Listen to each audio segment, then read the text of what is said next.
राम राम दोस्तों। आप सभी का स्वागत है आपके अपने YouTube चैनल पे। तो दोस्तों, आज बात करते हैं अभी संदेश खाली मामले के ऊपर। संदेश खाली मामले में कोलकाता हाई कोर्ट ने बंगाल सरकार को फटकार लगाई। कोर्ट ने कहा, अगर यह मामले में 1% भी सच्चाई है तो यह शर्मनाक है। पूरा प्रशासन और सत्ताधारी पार्टी इसके लिए नैतिक तौर पर 100% जिम्मेदार है। यह लोगों की सुरक्षा का मामला है। संदेश खाली के मुख्य आरोपी सांझा के खिलाफ 5 जनहित याचिकाओं पर chief justice T.S..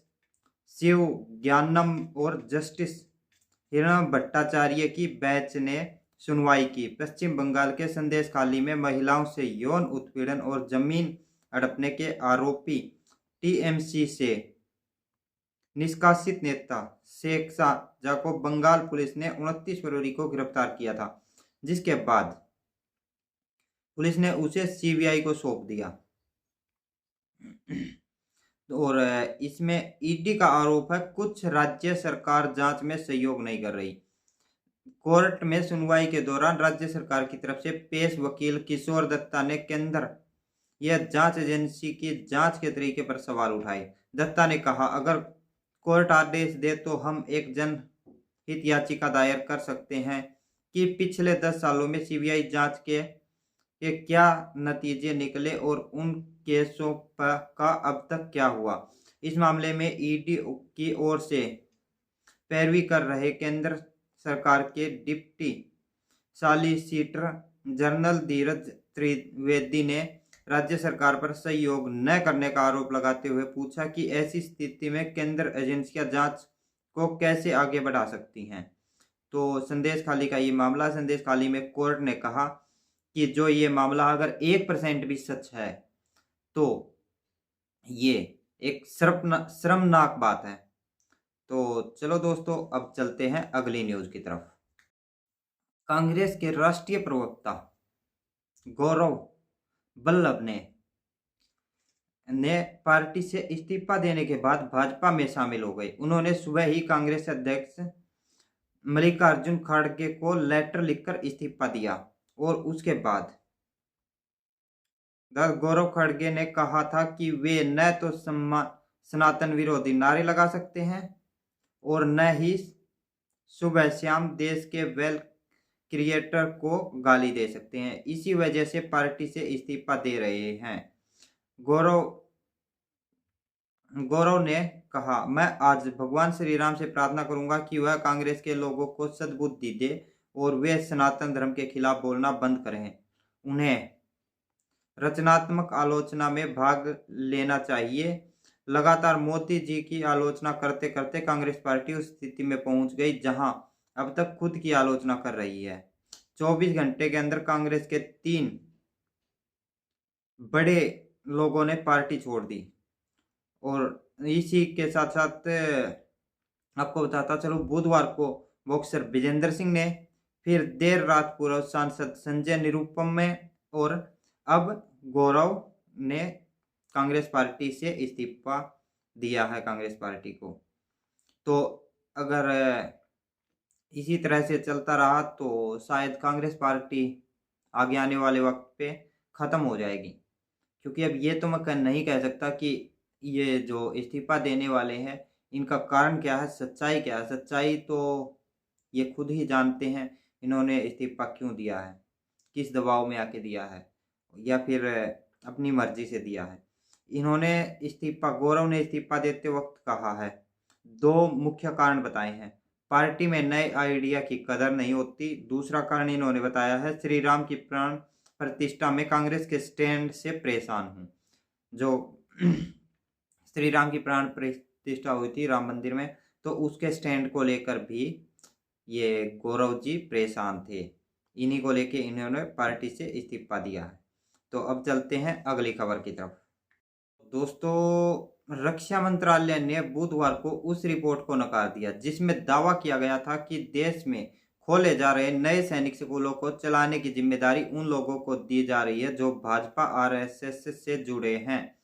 Online media platform the reports collective ने एक रिपोर्ट में कहा था कि सरकार ने 62% नए सैनिक स्कूलों की जिम्मेदारी संघ परिवार और भाजपा नेताओं से जुड़े लोगों को दी है। रक्षा मंत्रालय ने कहा, सैनिक स्कूलों को लेकर प्रेस में कुछ आर्टिकल छपे हैं, ये दावे बेबुनियाद हैं। हमें 500 से ज़्यादा एप्लीकेशन मिली हैं, जिनमें से अब तक हमने 45 स्कूलों के आवेदनों की मंजूरी दी है। स्कूलों की योजना काफ़ी समय पुरानी चल रही है। ये जो आप बात चल रही है, सैनिक स्कूलों की बात चल रही है, इसमें सिर्फ 45 स्कूलों को का वो दिया है, आवेदनों को मंजूरी दी है और 500 से ज़्यादा एप्लीकेशन इनके पास हैं, रक्षा मंत्रालय के पास हैं। तो चलो दोस्तों, ये थी दावा की पोल खोलते हुए रक्षा मंत्रालय ने अपना बयान दिया है। अब आगे देखते हैं ये दावे सच्चे हैं या झूठे हैं, या रक्षा मंत्रालय का बयान सच्चा है या झूठा है, आगे की खबरों पे। तो अब चलते हैं अगली खबर की तरफ। IPL में पंजाब ने गुजरात को 3 विकेट से हराया। पंजाब किंग ने इंडियन प्रीमियर लीग में 2024 के 17वें मुकाबले में गुजरात टाइटंस को 3 विकेट से हराया। यह पंजाब की लगातार 2 हार के बाद पहली जीत है। अहमदाबाद के नरेंद्र मोदी स्टेडियम में गुरुवार को पंजाब ने टॉस जीत के पहले गेंदबाजी चुनी और गुजरात ने पहले बल्लेबाजी करते हुए 20 ओवर में 4 विकेट पर 199 रन बनाए। जवाब में पंजाब ने 19.5 ओवर में 7 विकेट पर टारगेट हासिल कर लिया।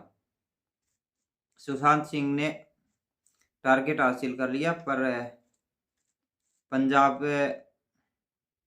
के विकेट ज़्यादा थे, इसलिए ये मामला चल रहा है। तो चलो दोस्तों, अब करते हैं अगली न्यूज़ की बात। तो अब बात करते हैं हरियाणा की मेन न्यूज़ पे। रोहतक सांसद अरविंद और दीपेंद्र आमने सामने हो गए हैं।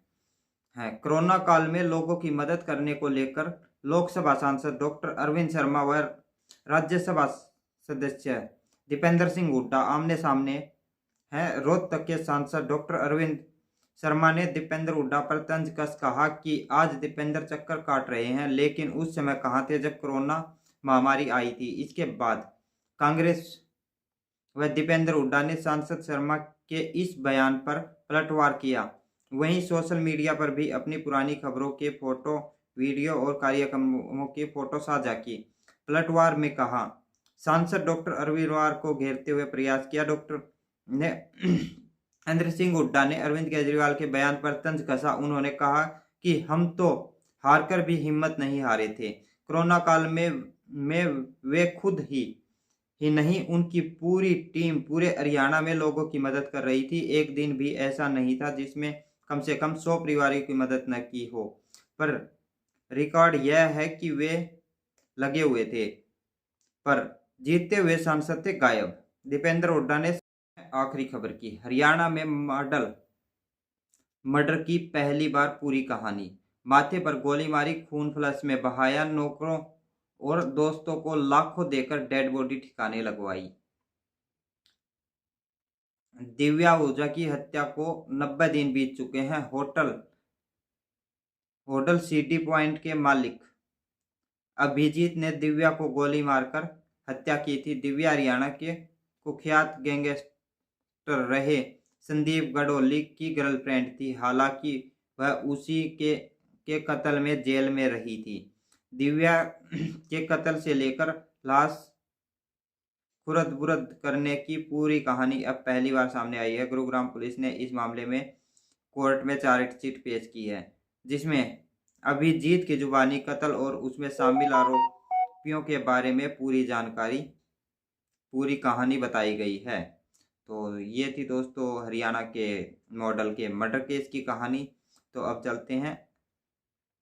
तो दोस्तों, आप लोगों ने खबर देखी। अगर वीडियो अच्छी लगी हो तो वीडियो को लाइक करो, शेयर करो, चैनल को सब्सक्राइब करो। मिलते हैं नेक्स्ट वीडियो में, तब तक के लिए जय हिंद, वंदे मातरम, भारत माता की जय। जय श्री राम, हर हर महादेव।